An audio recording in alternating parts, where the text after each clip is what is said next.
To kick this sale off, we have my brother's Kells. And with Kells is also an accomplished author who just did a book signing, author of the book called Thoughts of a Thinker. Can I get some hands for that?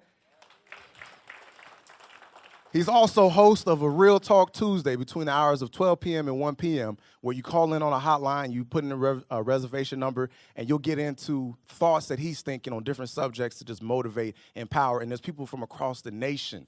This brother's 25 years old, and he got people across the nation, and he has a book. All right, let's show that brother some love. On top of that, I don't know if you want me to tell you this, but I thought this is the most awkward thing to hear about a person, but this man is a certified hypnotist. I ain't no brother who's trying to hypnotize people. You know, I'm not going. I'm a hypnotist. Like, what made y'all don't sound as surprised as I did? And when you see him, you be like a hypnotist. Cause anyway, but I'm gonna bring this brother out. Let's get some mad energy for my younger brother, big brother, Kells.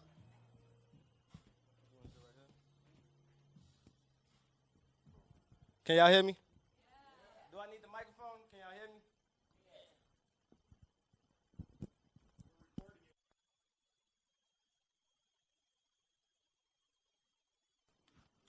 me? First and foremost, I'm grateful for this opportunity. I got the invite from my brother Smooth and Kent.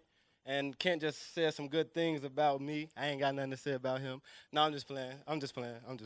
But Kent is a good dude. I met him in January back in Chicago. He came to one of our poetry things that we had in Chicago.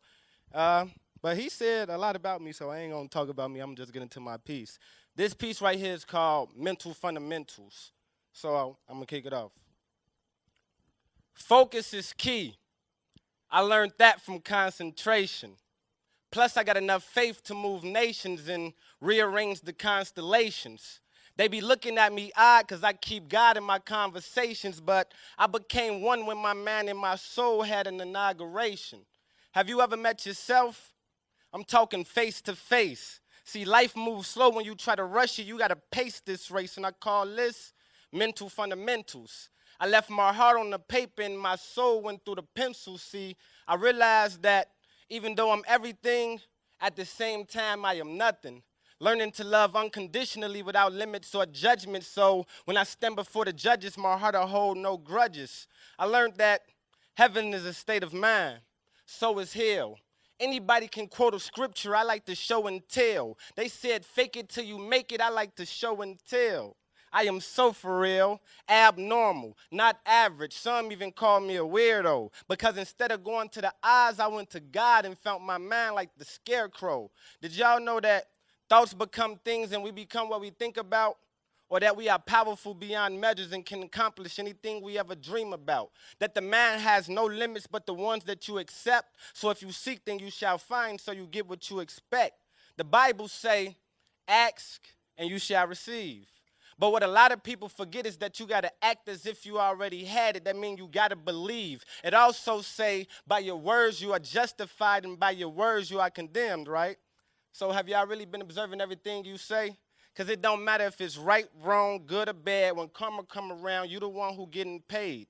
Everything that we can physically see came from a thought. From the person sitting next to you to the last thing you brought. And I usually charge for this information, but I want to give y'all a demonstration on how we create our own situation. See, first, God gave us the free will to think. We can send one thought around the world and back before we even blink. What you think is solid is actually moving at a certain vibration, so you either going forward or you dying. There is no stagnation. Nothing has meaning but the meaning you give it, so you never get what you want. You only get what you living in. Like attracts like, so you got to be what you want to see, but most people don't know what they want to be, so they become a wannabe of a wannabe. I only speak on what I'm going to be and what I want to see. And never raise a hand to no man. I just pray that God keep them under me, because honestly, you're not yourself when you're hungry, and I was hungry for the truth, so when I found out about me, I learned a little bit about you. It's mental fundamentals. That's that piece. I appreciate it.